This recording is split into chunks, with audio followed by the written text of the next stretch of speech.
Part 6. The Coalition's preemptive strike against the Zerothian fleet near Saturn had been a success, but it came at a heavy price. Ships were lost, lives sacrificed, and resources depleted. The victory was undeniable, yet fragile. Knew that Emperor Kragan would not retreat for long. His pride and his empire's survival depended on crushing Earth and its allies once and for all. As the Coalition regrouped, tension hung thick in the air like storm clouds before a hurricane. Aboard the Eclipse, Captain Rachel Meyer oversaw repairs and debriefings with her crew. The ship's hull bore fresh scars from the battle, and engineers worked tirelessly to patch up damage while preparing for the next engagement. Despite exhaustion, morale remained high. The crew had proven they could outmaneuver and outthink the Zerothians. But no one doubted that Kragan would come back stronger, angrier, and more dangerous than ever. In the Galactic community, whispers of humanity's defiance spread like wildfire. For years, smaller species had lived under the shadow of the Zerothian Empire, too afraid to challenge its dominance. Our Earth's boldness inspired hope. Delegates from across the galaxy flocked to Nexus Prime, eager to join the Coalition, or offer support in any way they could. Lyravos welcomed them warmly, her diplomatic skills shining as she worked to unite disparate voices into a cohesive force. Yet, not everyone shared this optimism. Velter, the hawkish representative of the Crexians, remained skeptical. He paced the halls of Nexus Prime, muttering under his breath about humanity's unpredictability. "They're reckless," he told anyone who would listen. "What happens? When this war is over, will they abandon us again?" Daniel Hughes heard the murmurs and understood the concerns. Humanity's initial refusal to engage with the galactic community still lingered in the minds of many. During a private meeting with Lyravos, Daniel voiced his own worries. "We've earned their trust for now," he admitted. "But if we don't show them we're committed to staying part of this community after the war, they'll turn on us." Lyravos nodded thoughtfully. "Trust takes time to build, Daniel. Keep showing them that you care. Not just about winning this war, but about building something better afterward." Her words resonated with him. Over the following days, Daniel worked tirelessly to strengthen ties with Coalition members.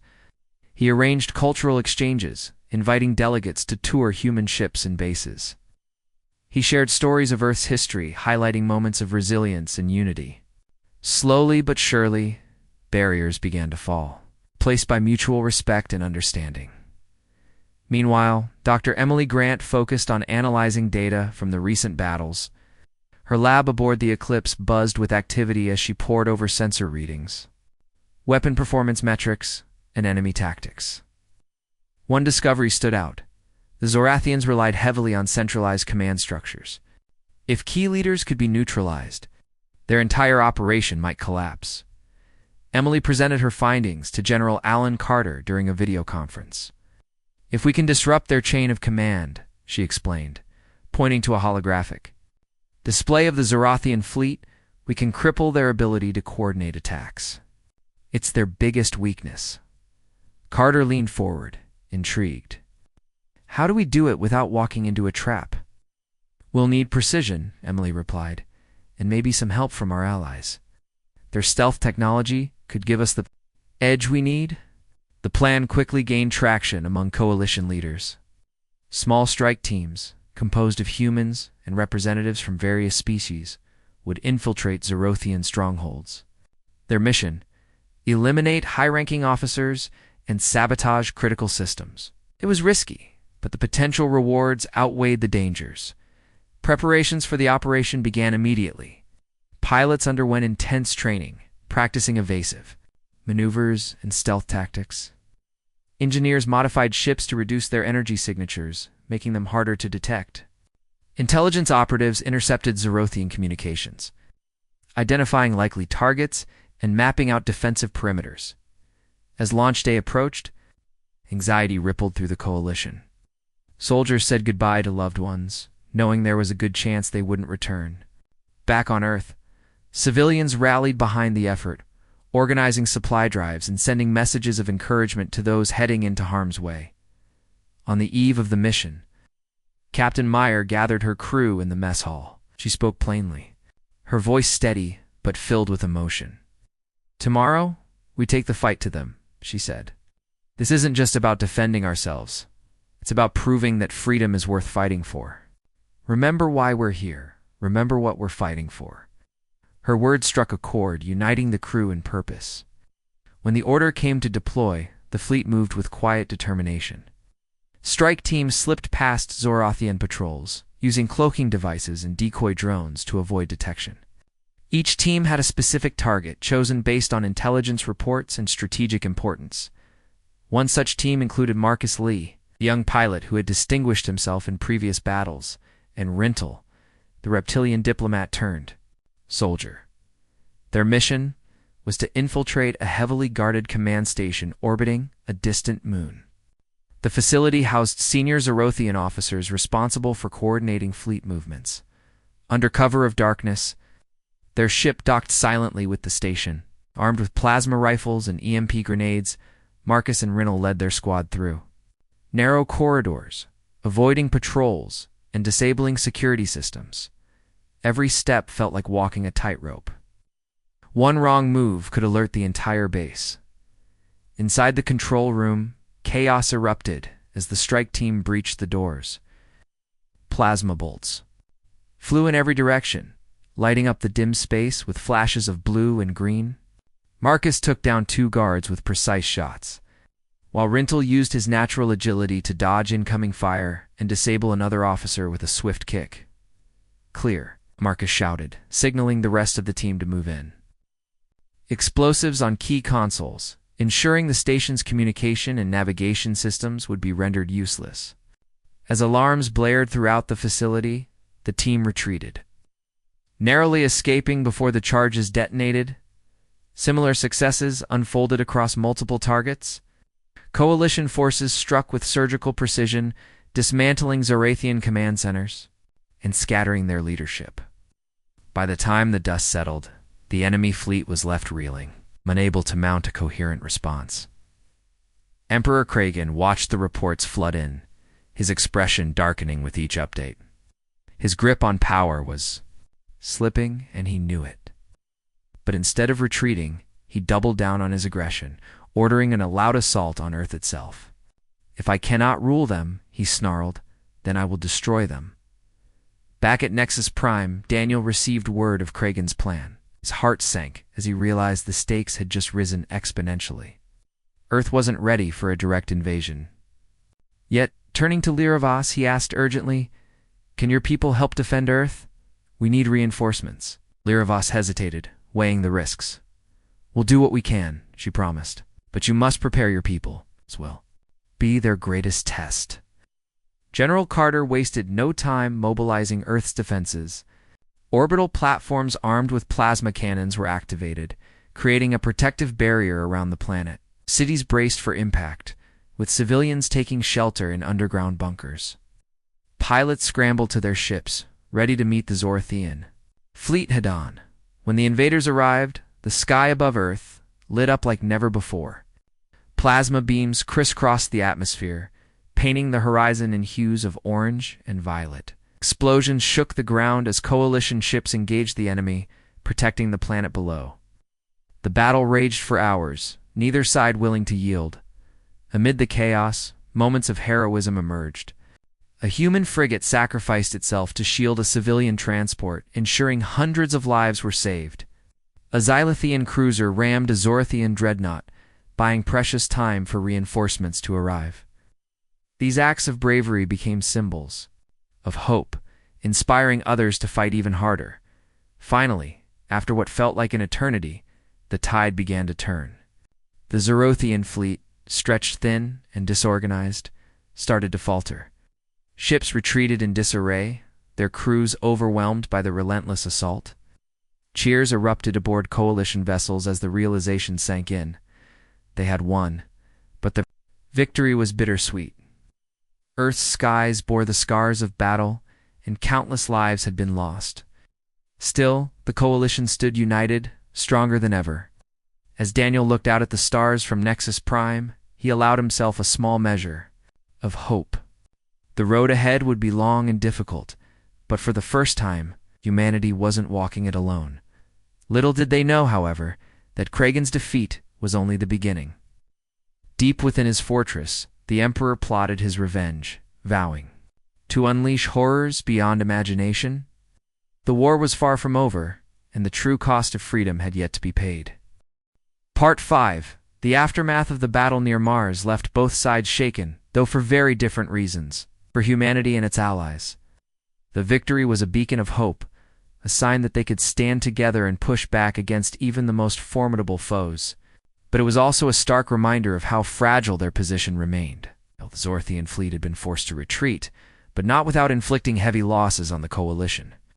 Ships lay in ruins across the battlefield, their wreckage drifting silently through space like tombstones marking the cost of defiance.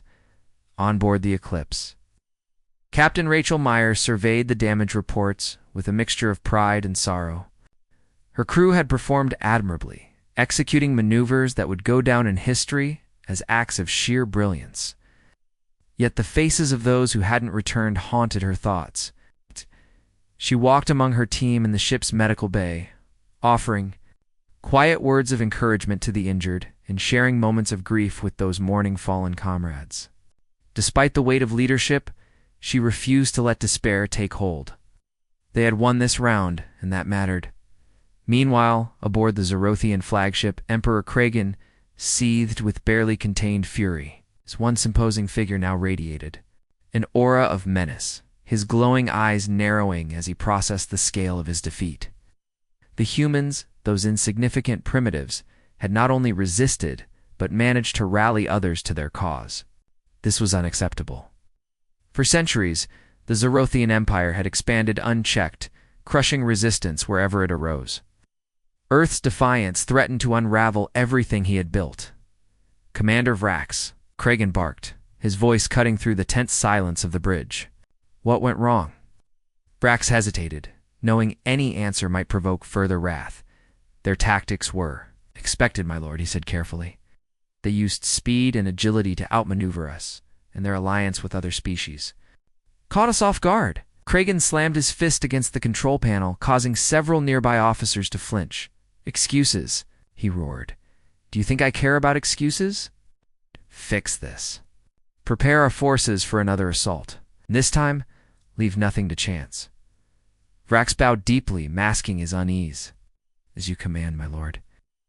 Back at Nexus Prime, Daniel Hughes worked tirelessly to solidify the fragile coalition forged during the heat of battle. While many species supported Earth's cause, not all were convinced that humanity deserved their trust.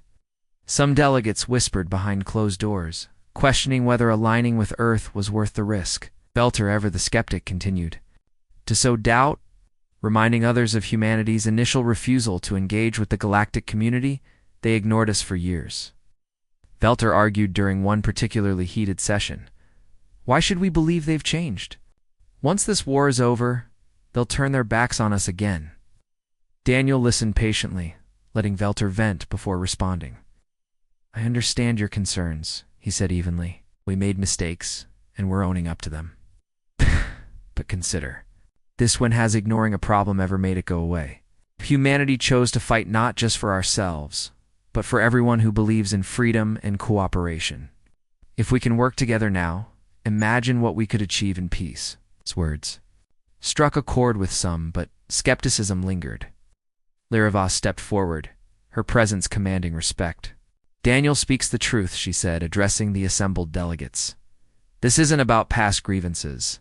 It's about the future we want to build. The Zorathians will stop at nothing to dominate us all. Standing divided only makes us easier targets." Her impassioned plea swayed several undecided factions, strengthening the coalition's resolve. Slowly but surely, alliances deepened, and plans for the next phase of the war took shape. Representatives from various species shared intelligence, resources, and strategies, pooling their strengths to prepare for the inevitable counterattack. Dr. Emily Grant played a crucial role in these efforts, using her expertise to analyze data. Gathered from the recent battles, she identified patterns in the Zorothians' combat tactics, noting weaknesses that could be exploited. Her findings were presented to coalition leaders, earning widespread praise for their potential to tip the scales in their favor. "This is impressive work," said Rintel, a reptilian diplomat representing the Crexians. "Your insights could save countless lives." Emily smiled modestly, though her mind raced with possibilities. "It's not just my work," she replied. "Everyone here has contributed something vital. Together we're stronger than we could ever be alone." While the coalition strengthened its bonds, General Alan Carter coordinated Earth's internal defenses. Knowing that Kragan wouldn't hesitate to strike directly at the planet, he oversaw the deployment of advanced shielding systems around major cities and strategic locations. Engineers worked tirelessly to construct orbital defense platforms, armed with plasma cannons capable of intercepting incoming threats. Civilians were trained in emergency protocols, preparing for the worst while hoping for the best. President Laura Bennett addressed the world once more. "Our journey is far from over," she said, standing before a podium adorned with Earth's emblem.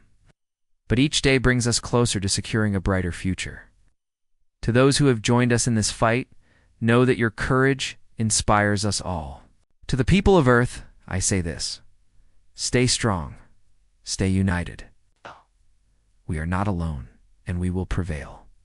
Her speech resonated deeply, reinforcing the sense of purpose that had taken root since the invasion began. People continued to come together, finding strength in their shared determination to protect their home. Flags bearing Earth's symbol fluttered proudly alongside banners of coalition members, symbolizing a newfound unity that transcended borders and species.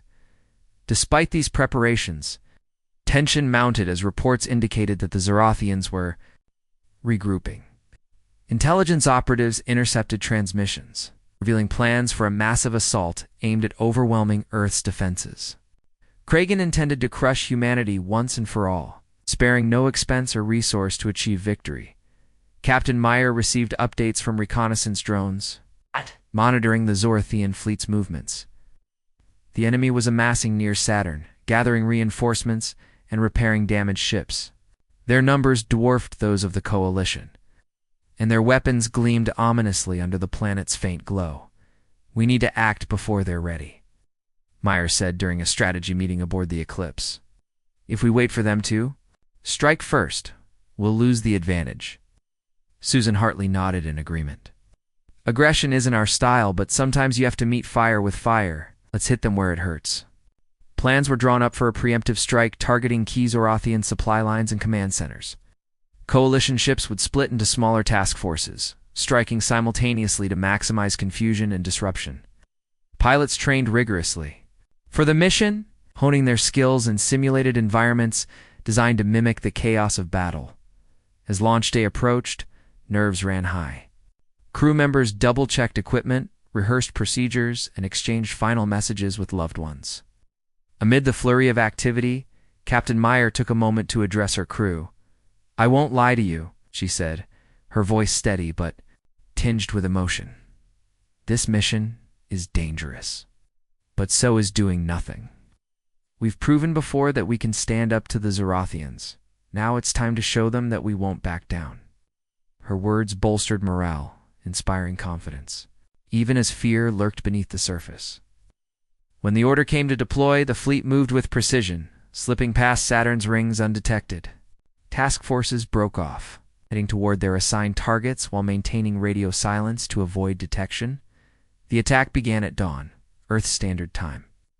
Plasma beams lanced through the void, striking Zorothian supply depots and crippling critical infrastructure. Caught off guard, the enemy scrambled to respond, but the coalition's speed and coordination gave them the upper hand. Explosions lit up the darkness as ships clashed, exchanging volleys of fire in a desperate struggle for dominance. Amid the chaos, individual acts of bravery shone brightly. A young pilot named Marcus Lee led a daring raid on a Zorothian command center, drawing enemy fire to allow his squadron to deliver the killing blow. An engineer aboard a Xylothian cruiser patched a failing shield generator mid-battle, ensuring the ship survived long enough to escape. These moments of heroism became rallying cries, fueling the coalition's determination to press forward, yet despite their success, the cost was immense. Several coalition ships were lost, their crews sacrificed in the name of a greater cause. Each loss weighed heavily on those who survived, reminding them of the stakes involved. Still, they pressed on, driven by the belief that their sacrifices would pave the way for a better future. When the dust settled, the coalition emerged victorious once more. The Zoroastrian fleet, battered and disorganized, retreated deeper into space, licking its wounds. Cheers erupted aboard the surviving ships, echoing through the void like a hymn of triumph. For the first time, genuine hope flickered in the hearts of those fighting for freedom.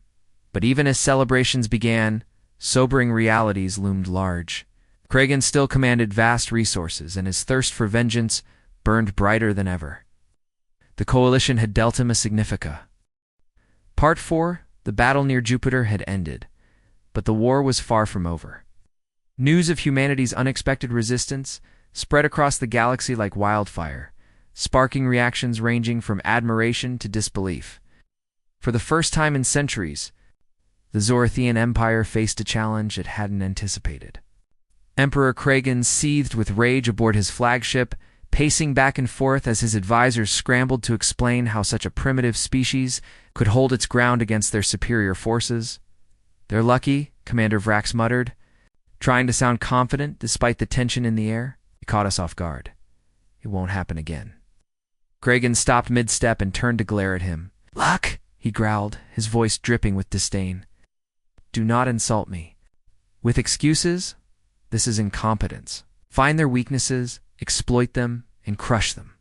I will not tolerate failure." Vrax nodded quickly, avoiding eye contact. He knew better than to argue with the Emperor when he was in this mood. Still, deep down, he couldn't shake the feeling that something about humanity was different, something they hadn't accounted for. Meanwhile, aboard the Eclipse, Captain Rachel Meyer oversaw repairs and refueling operations. The human fleet had returned to Earth's orbit, battered but victorious in holding off the initial assault. Pilots and crew members worked tirelessly to patch up damage, replace lost equipment, and prepare for the next wave of attacks. Morale remained high, bolstered by the knowledge that they had proven themselves capable of standing toe-to-toe with one of the most feared empires in the galaxy. In a quiet corner of the ship's mess hall, Susan Hartley sat with Dr. Emily Grant, the astrophysicist who had been analyzing data from the battle. Emily's laptop displayed graphs and charts detailing the performance of both human and Zoroastrian ships during the engagement. Her brow furrowed as she pointed to a particular section of the screen. "Look here," she said, turning the laptop toward Susan. "Their energy signatures spike whenever they use their main weapons. If we can target those systems directly, we might be able to disable entire ships without destroying them." Susan leaned closer, studying the information carefully. "That's brilliant," she said after a moment. "But how do we get close enough to hit those systems without getting blown apart?" Emily smiled faintly. "We'll need precision and maybe some help. Have you thought about reaching out to other species? Maybe they'd see this as an opportunity to weaken the Zoroastrians." Susan sighed, running a hand through her hair. "It's risky. Some of them might side with the Zoroastrians just to avoid trouble. But if we don't try, we're on our own." Unbeknownst to either woman, similar conversations were taking place light years away at Nexus Prime, the orbital station where the Galactic Summit had been held years earlier. Delegates from various species gathered in informal meetings, debating what role, if any, they should play in the conflict between Earth and the Zoroastrians. Lyravos, the diplomat from Xyloth-3, stood at the center of these discussions. Advocating for intervention, we cannot stand idly by while the Zoroastrians bully another civilization into submission, she argued, her voice calm but firm. If we do nothing, they will only grow stronger, and the balance of power will shift further in their favor. Velter, the hawkish representative of the Crexians, scoffed at her suggestion. Why should we risk ourselves for primitives who ignored us for years? Let them deal with the consequences of their arrogance. Lyravos glared at him. Because it's the right thing to do. And because if the Zoroastrians succeed, none of us will be safe. Her words resonated with several smaller species, including the insectoid Crexians and the amphibious Xylothians. Though individually weaker than the Zoroastrians, These groups recognized the potential danger posed by allowing the Empire to expand unchecked. Slowly but surely, a coalition began to form, united by the shared goal of opposing Kragan's tyranny. Back on Earth, preparations continued at a frantic pace. General Alan Carter coordinated with military leaders worldwide to ensure every available resource was dedicated to defending the planet. Factories churned out new weapons and supplies around the clock, while volunteers stepped forward to assist. In any way they could, even children contributed, organizing fundraisers and writing letters of encouragement to soldiers and pilots preparing for battle. President Laura Bennett addressed the nation once more, her tone resolute yet compassionate. "This is not just a fight for survival," she declared. "It is a fight for freedom, for the right to chart our own destiny among the stars. We may have started this journey alone, but we are not alone anymore. Together, we will prevail." Words inspired millions, reinforcing the sense of unity that had taken root since the invasion began. People of all ages, races, and backgrounds came together, setting aside differences in pursuit of a common cause.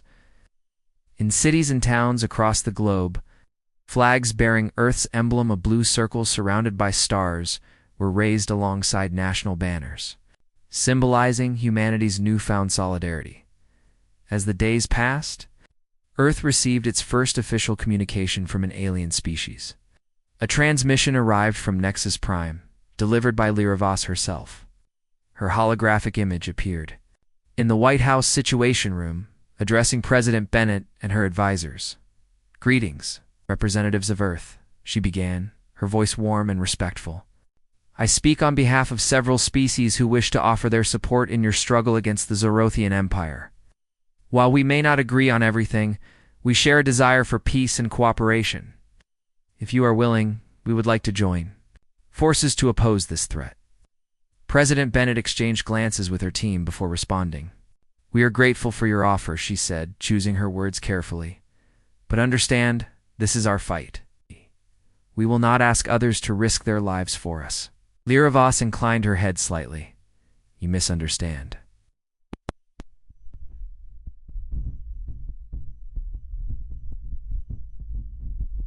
This is not charity. It is self-preservation. Zorothian's aggression threatens us all. By working together, we increase our chances of success, send a message that no one can dominate the galaxy unchallenged." After a brief discussion, President Bennett agreed to accept the coalition's assistance. Moments later, Daniel Hughes, a charismatic diplomat chosen to lead Earth's delegation, stepped forward to coordinate with Lyravas and her allies. His task was daunting: build trust with species humanity had ignored for years and forge alliances strong enough to withstand the coming storm. Daniel wasted no time getting to work. Over the next few days, he traveled to Nexus Prime, accompanied by Dr. Emily Grant. Their arrival caused a stir among the delegates, many of whom were curious about the mysterious humans who had dared to defy the Zorothians. Some greeted Daniel warmly, eager to learn more about Earth and its people. Others remained wary, unsure whether humanity could truly be trusted. During one meeting, Daniel found himself seated across from Velter, whose skepticism was evident in every word he spoke. "Tell me, human," Velter sneered. What makes "You think you deserve our help? You've ignored us for years, treating us as irrelevant. Why should we care what happens to you now?" Daniel met his gaze steadily, unfazed by the hostility. "You're right," he admitted. "We made mistakes. We underestimated the importance of reaching out, of understanding others. But we've learned from those mistakes. We're asking, not demanding for your support. Not because we're weak, but because we believe that together we can achieve something greater than any of us could alone." His honesty disarmed even the most cynical delegates. One by one, they began to open up, sharing stories of their own struggles against the Zorothians and expressing cautious optimism about working with Earth. While diplomacy unfolded at Nexus Prime, Captain Meyer and her crew prepared for the inevitable return of the Zorothian fleet. Intelligence reports suggested that Kragan was planning a massive assault, aimed at overwhelming Earth's defenses once and for all. The human fleet, bolstered by reinforcements from the Coalition, positioned itself strategically near Mars, ready to intercept the invaders. As the days ticked by, anticipation hung heavy in the air. Everyone knew the next battle would decide the fate of Earth and, perhaps, the galaxy itself. Pilots double-checked their gear, engineers fine-tuned every system, and scientists ran simulations to predict possible outcomes. Civilians prayed, hoping their loved ones would return safely. Then, one fateful evening, alarms blared throughout the fleet. Scanners detected the Zorathian armada emerging from hyperspace, larger and more menacing than ever before. Ships bristling with weapons filled the void, their glowing cores casting eerie shadows across space. The final confrontation was upon them. On board the Eclipse, Captain Meyer gave the order to engage. Engines roared to life as human and coalition ships surged forward, meeting the enemy head-on. Plasma beams crisscrossed the darkness, lighting up the battlefield in bursts of color. Explosions rocked the silence, sending shockwaves rippling through the void. For hours, two sides clashed, neither willing to yield. Humanity fought with everything they had, drawing strength from the knowledge that they weren't alone. The coalition ships provided crucial support, targeting Zorathian vessels with precision strikes and creating openings for human fighters to exploit. Amid the chaos, moments of heroism shone brightly. A Crexian cruiser sacrificed itself to protect a damaged human frigate. Part 3. The ultimatum from Emperor Kragan echoed across Earth. Broadcasted on every television, radio, and internet platform, his voice was cold, commanding, and devoid of mercy. Humanity had been given a choice: surrender or face annihilation. Too many, the message felt like a nightmare come to life, something out of science fiction books or movies. But this wasn't fiction, it was real, and the stakes couldn't be higher. In the hours following the transmission, panic swept through cities and towns worldwide. People crowded into streets, staring up at the sky as if expecting the alien fleet to descend at any moment. Emergency broadcasts urged citizens to stay calm and seek shelter, but fear spread faster than reassurance. Supermarkets were raided for supplies, gas stations ran dry, and phone lines became overwhelmed with calls. Governments struggled to maintain order, knowing that chaos could weaken humanity's resolve before the fight even began. President Laura Bennett convened an emergency meeting in the White House Situation Room. Around the table sat military leaders, scientists, and key members of her administration, including Susan Hartley and General Alan Carter. The room buzzed with tension as everyone tried to process what was happening. President Bennett wasted no time getting to the point. "We're not surrendering," she declared firmly, her eyes scanning the faces of those present. "Not now, not ever. We've prepared for this moment, whether we realized it or not. Now it's time to act." General Carter nodded, his expression grim but determined. "Our fleet is ready," he said. "The Eclipse and its sister ships are armed with everything we've developed over the past few years. If they want to fight, they'll get one." Susan leaned forward, her hands clasped tightly together. "We need to think strategically," she said. "The Zorathians are powerful, but they don't know us. They underestimate us. That's our advantage." Captain Rachel Meyer, patched in via video call from aboard the Eclipse, added her perspective. "Their fleet is larger, but we have speed and agility on our side. If we can outmaneuver them, we might stand a chance." As the discussion continued, plans began to take shape. The human fleet would engage the Zorothian ships near Jupiter, using the planet's massive gravitational pull to their advantage. The goal was to slow the invaders down, forcing them to split their forces and giving Earth's defenders an opportunity to strike back. It was a risky plan, but with limited resources and time running out, it was the best option available. Meanwhile, aboard the Zorathian flagship, Emperor Kragan watched the human response with detached amusement. He had expected resistance after all. Primitives often lashed out when cornered, but he hadn't anticipated such boldness. Humanity's decision to prepare a defense fleet intrigued him, though not enough to reconsider his plans. In his mind, Earth's efforts were nothing more than futile gestures.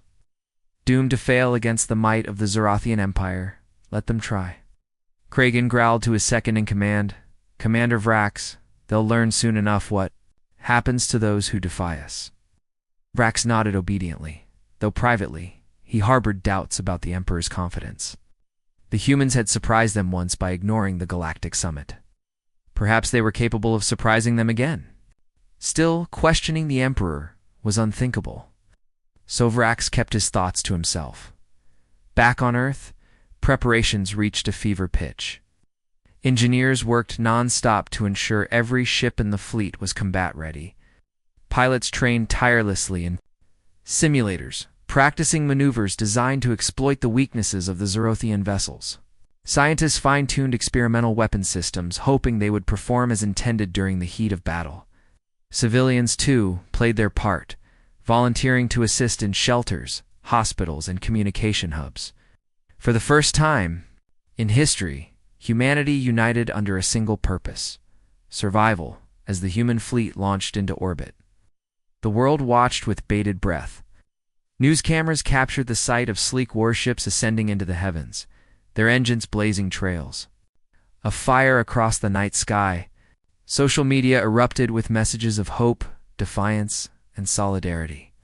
Hashtags like #Earth will prevail and #Stand Together trended globally, reminding people that they weren't alone in facing this threat. Among the crowd gathered outside Cape Canaveral, a young woman named Emily Grant stood beside her father, both gazing upward with tears in their eyes. Emily had always dreamed of exploring space, but never like this. She whispered a silent prayer, hoping the brave men and women aboard those ships would return safely. Aboard the Eclipse, Captain Meyer addressed her crew. "This isn't just about defending Earth," she said, her voice steady and clear. "It's about proving that we're more than they think we are. We're resilient, resourceful, and unbreakable. Let's show them what humanity's made of." Her words resonated deeply with the crew, who cheered loudly before returning to their stations. Each person knew the risks. They were outnumbered and outgunned, but they also knew they had something the Zorothians lacked: heart. As the human fleet approached Jupiter, the Zorothian armada loomed larger on scanners. Their ships were massive, bristling with weapons and glowing ominously in the darkness of space. For a moment, doubt crept into the minds of some aboard the Eclipse. Could they really win against such overwhelming odds? But then, something unexpected happened. As the two fleets drew closer, the Zorothians hesitated. Perhaps they hadn't anticipated humanity's readiness, or maybe they underestimated the complexity of Earth's tactics. Whatever the reason, the brief pause gave Captain Meyer the opening she needed. "Execute Plan Delta," she ordered, her voice cutting through the tension. The human ships broke formation, darting around the Zorothian vessels with astonishing speed. Plasma cannons fired in precise bursts, targeting weak points identified by advanced AI systems. Missiles streaked through space, homing in on enemy shields and engines. For the first time, the Zorothians found themselves on the defensive. Their larger ships struggled to keep up with the nimble human craft, while smaller fighters attempted to counterattack, but were quickly overwhelmed. Explosions lit up the void as damaged Zorothian vessels drifted helplessly, their crews trapped inside. Despite the initial success, the battle was far from over. The Zorothians adapted quickly, regrouping and launching a counteroffensive. Waves of drones swarmed toward the human fleet, forcing pilots to dodge and weave through a deadly storm of projectiles. Shields flickered and failed on several ships, leaving them vulnerable to further attacks. Captain Meyer gritted her teeth, issuing rapid-fire commands to her crew. "Redirect power to the aft shields. Launch decoy drones. Keep moving." Eclipse shuddered as another volley of enemy fire struck its hull, but it held firm. Nearby, other human ships fought valiantly, their crews working together seamlessly despite the chaos. Slowly but surely, the tide began to turn. On Earth, news of the battle spread like wildfire. Live feeds showed stunning visuals of the conflict, with commentators struggling to convey the sheer scale of what was unfolding. People gathered in public squares, holding candles and chanting slogans of support for the defenders. Prayers were offered in churches, mosques, temples, and synagogues.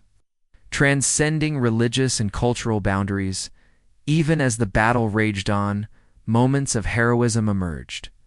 A pilot named Marcus Lee sacrificed his own ship to protect a damaged cruiser, ramming his vessel into a Zorothian destroyer and buying precious time for reinforcements to arrive. Another crew member, a young engineer named Sarah Kim, repaired critical systems mid-battle, ensuring her ship stayed operational long enough to rejoin the fray by the time the first wave of fighting subsided. Both sides had suffered heavy losses. The Zorothian fleet retreated temporarily, regrouping beyond Jupiter's orbit. The human fleet, battered but still intact, limped back toward Earth for repairs and resupply. Though the outcome remained uncertain, one thing was clear: humanity had proven itself a formidable opponent. The Zorothians' arrogance had blinded them to the possibility that Earth might fight back, can fight hard. As Captain Meyer looked out at the stars from the bridge of the eclipse, she allowed herself a small smile. They had survived the first round, and that was more than anyone had expected. Little did they know, however, that the true test was yet to come. Part 2. Years passed, and Earth remained blissfully unaware of the growing tension in the galaxy. The invitation to the Galactic Summit had been forgotten by nearly everyone who saw it, buried under layers of bureaucracy and dismissed as an elaborate hoax. Life on the blue planet carried on as usual, with people more concerned about their daily routines than what might be happening among the stars. But behind the scenes, a quiet revolution was taking shape.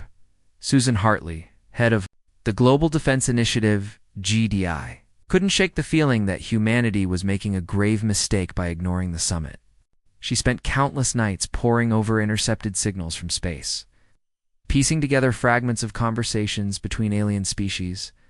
Though much of it was garbled or incomprehensible, one thing became clear: Earth's absence was causing unease.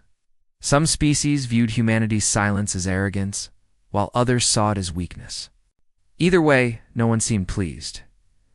One evening, Susan sat in her dimly lit office, staring at a holographic display of star charts and decoded messages. Her assistant, Alex Rivera, stood nearby, holding a tablet filled with fresh data. "Talking about us again," Alex said, his voice tinged with worry. "The Zorothians are pushing for sanctions against Earth." Susan sighed, rubbing her temples. "Sanctions? For what? Duh. We haven't done anything wrong."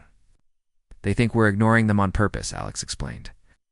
"Some factions believe we're deliberately snubbing the galactic community. Others think we're too primitive to understand the invitations." Susan leaned back in her chair, her mind racing. "It doesn't matter what they think," she said finally. "What matters is how they act. If they decide we're a threat or worse, irrelevant, they could target us." Alex nodded grimly. He knew Susan was right. Humanity's lack of participation in galactic affairs left them vulnerable, exposed to forces far beyond their comprehension. And yet, convincing the world's leaders to take action was proving nearly impossible. The next day, Susan called a meeting with Richard Dawson, director of the International Space Research Consortium. Their relationship had always been strained. Richard's skepticism often clashed with Susan's cautious pragmatism. Still, she hoped he might see reason this time. When Susan entered Richard's office, he was already seated behind his desk, scrolling through documents on a large screen. Without looking up, he gestured for her to sit. "What is it now, Susan?" he asked, his tone impatient. "We need to prepare," Susan began, placing a folder on his desk. Inside were copies of the decoded messages and analysis reports. "The aliens are discussing Earth. Not all of them are friendly." Richard glanced at the folder, but didn't open it. "You've been saying this for years," he replied dismissively. "Where's the proof?" "Until we have concrete evidence of hostile intent, I can't justify diverting resources to your paranoia." "It's not paranoia," Susan shot back, her voice rising slightly. "We've intercepted communications, suggesting the Zorathian Empire views us as expendable. They're militaristic, expansionist, and they don't tolerate defiance. Ignoring them isn't going to make them go away." Richard leaned forward, his expression hardening. "And what do you propose we do? Build spaceships and march into the unknown?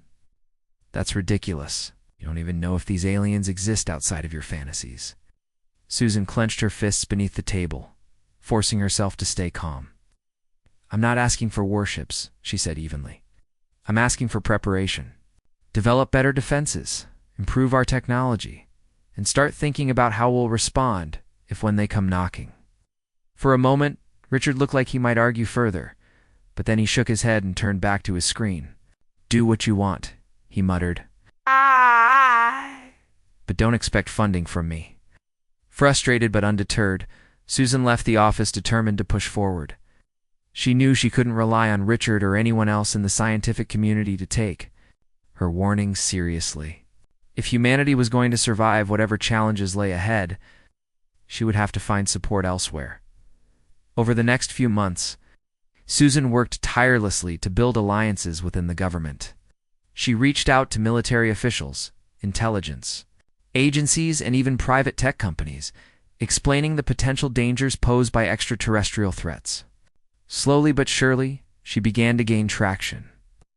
General Alan Carter, a grizzled veteran with decades of experience leading covert operations, took particular interest in her proposals. "I've seen enough weird stuff in my career to know there's more out there than we realize," Alan admitted during one of their meetings.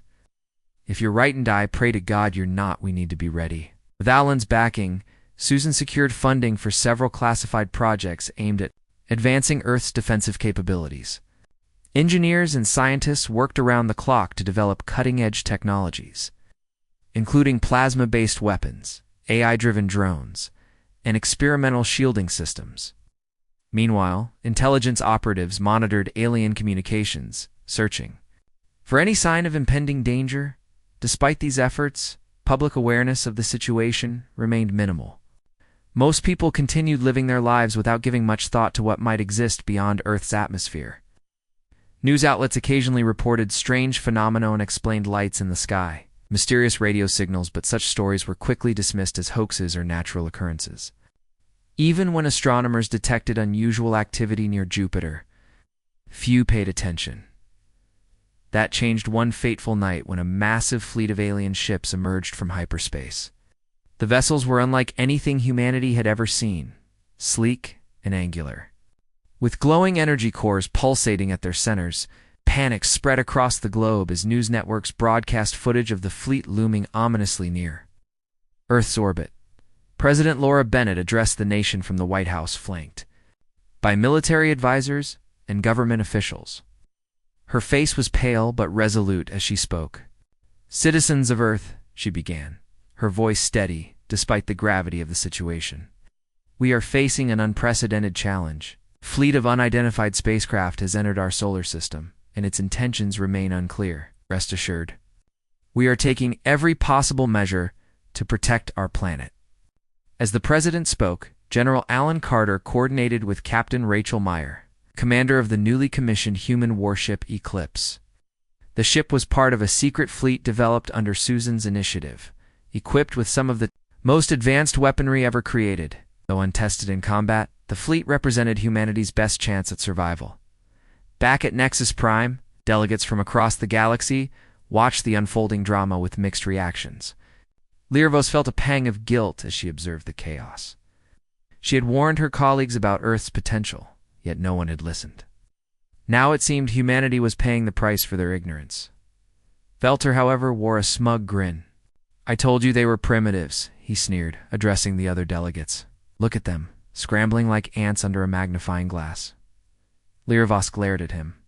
"This isn't a victory," she snapped. "This is exactly why I warned you. Pushing them into a corner will only make things worse." Velter shrugged indifferently. "Let them burn. It's none of our concern."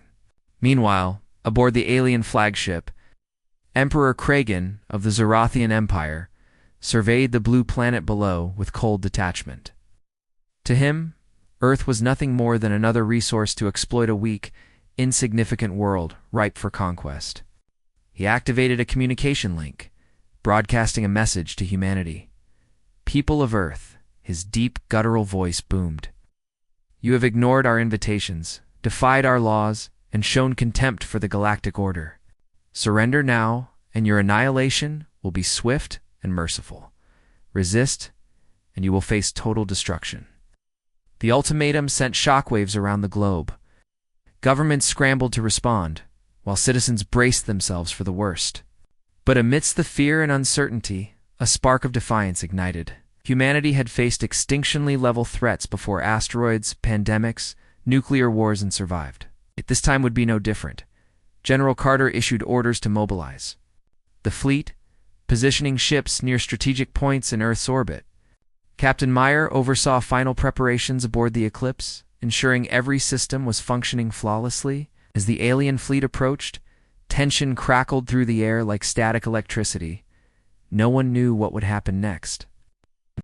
Diplomacy prevail, or would humanity be forced to fight for its survival?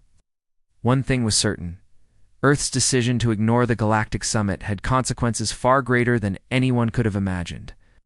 And as the first shots were fired, in the looming conflict, the stage was set for a battle that would determine the fate of an entire planet and, perhaps, the galaxy itself. Part 1. The galaxy was vast, endless, and full of wonders that humanity had only begun to imagine. On a distant moon, orbiting Proxima Centauri, representatives from countless intelligent species gathered for the first-ever Galactic Summit. The event was monumental, a chance for civilizations scattered across the stars to come together, share knowledge, and forge alliances. It was an opportunity no one wanted to miss, or so it seemed. Back on Earth, life went on as usual. People woke up, went to work, checked their phones, and scrolled through social media without giving much thought to what might exist beyond their blue planet. In a small office in New York City, Jack Monroe sat at his desk, sipping coffee while staring blankly at his computer screen. Jack worked for the United Nations Space Affairs Division, a department most people didn't even know existed. His job was to sort through communications, letters, reports, and decide which ones were important enough to pass along to higher-ups.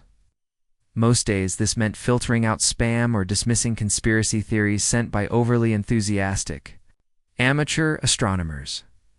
That morning, something unusual caught his eye.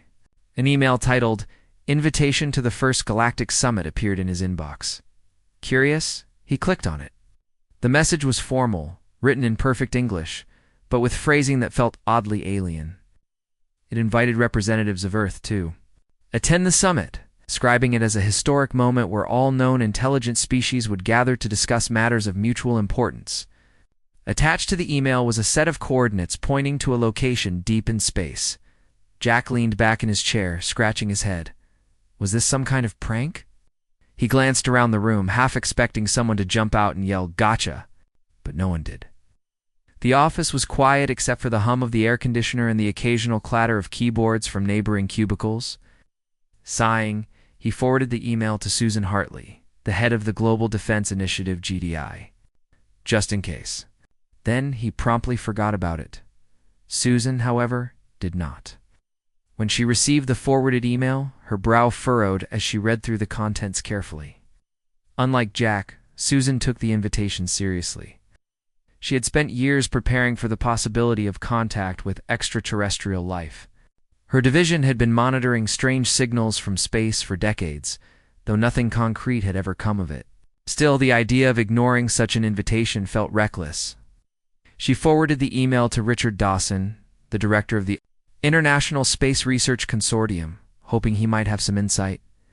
Richard, a man in his late 50s with thinning gray hair and a perpetually skeptical expression, scoffed when he saw the email. "This has to be fake," he muttered under his breath. He walked down the hall to Susan's office, holding a printed copy of the invitation. "You can't possibly believe this nonsense," he said, slamming the paper onto her desk. "Why not?" Susan asked calmly, folding her hands in front of her. "We've always assumed we're alone in the universe. What if we're wrong, and what if it's a trap?" Richard countered, raising an eyebrow.